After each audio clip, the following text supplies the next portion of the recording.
Bonjour à toi qui m'écoutes. Demeure béni dans le nom puissant de Jésus. À toi qui as donné ta vie à Jésus, je rends grâce au Seigneur pour ta vie. Je rends gloire à Dieu de ce que tu participes aujourd'hui aux merveilles qu'offre la grâce. Alors, voici ce que Galates nous dit. Galates 2, au verset 20, Paul nous dit ceci. À nous qui avons donné notre vie réellement à Jésus. Il dit, je vis, mais ce n'est plus moi qui vis, c'est le Christ qui vit en moi. Maintenant, la vie humaine, je la vis en croyant au Fils de Dieu qui m'a aimé et qui a donné sa vie pour moi. Il finit par dire, je ne veux pas rendre inutile ce don de Dieu. Alléluia. Je voudrais parler un peu avec toi qui a donné ta vie à Jésus. Paul nous dit réellement, si nous avons donné notre vie à Jésus, si nous croyons au Fils qui s'est sacrifié à la croix pour le bonheur de l'humanité, alors nous devons imiter ce Fils, comme le dit Éphésiens chapitre 5, le verset 1. Il dit, imitez le Christ. Vous êtes enfant de Dieu, alors imitez-le. Tu as donné ta vie à Jésus. Tu participes désormais au royaume de Christ. Alors, imite-le. Sois pleinement à lui. Donne-toi entièrement. Alors donc, si tu imites le Seigneur, qu'est-ce qui doit se passer dans ta vie?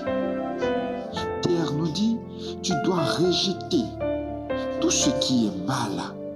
Éviter de tromper les hommes et ne pas être fou, ne pas être jaloux.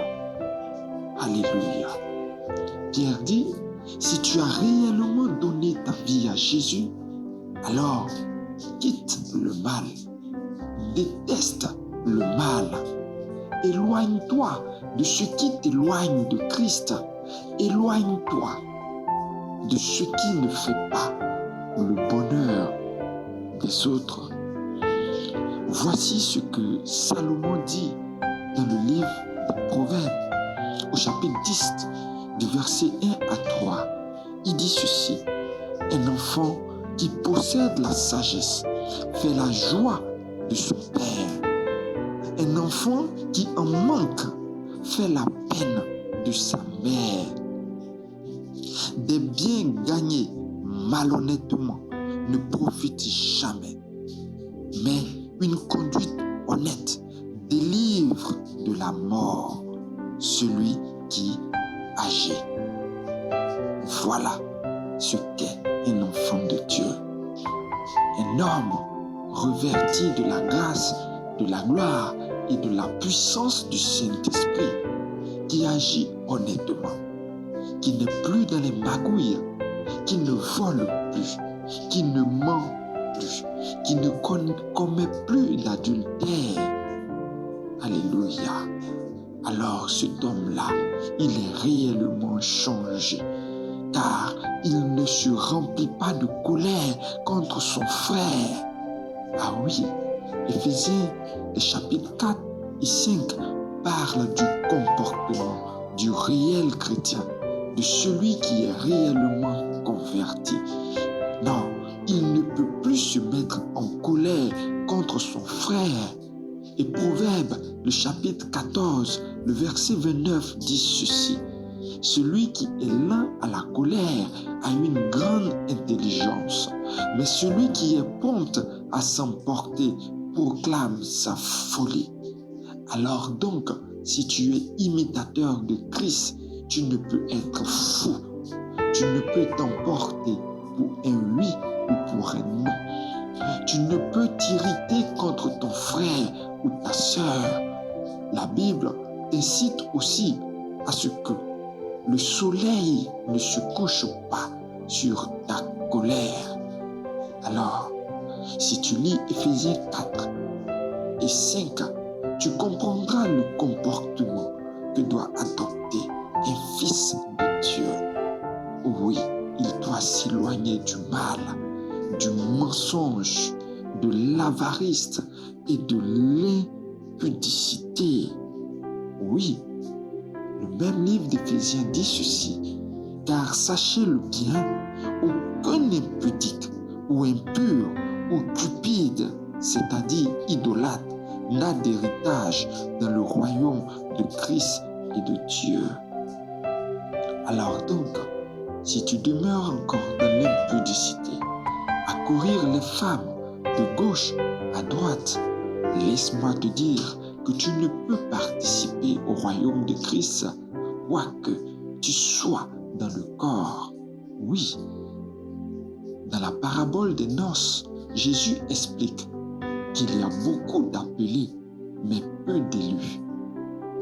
Beaucoup d'appelés, mais peu d'élus. Veux-tu faire partie du groupe des appelés ou du groupe des élus? Oui, je t'exhorte, frère, sœur, toi qui as donné réellement ta vie à Dieu, de changer d'attitude, de changer de comportement.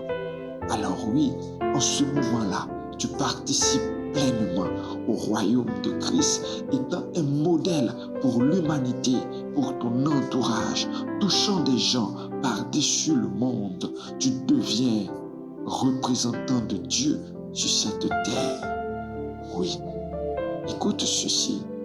Une eau qui coule ne garde point de saleté en son sein.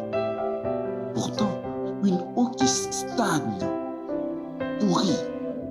Oui, une eau qui ne coule pas se remplit de germes pathogènes.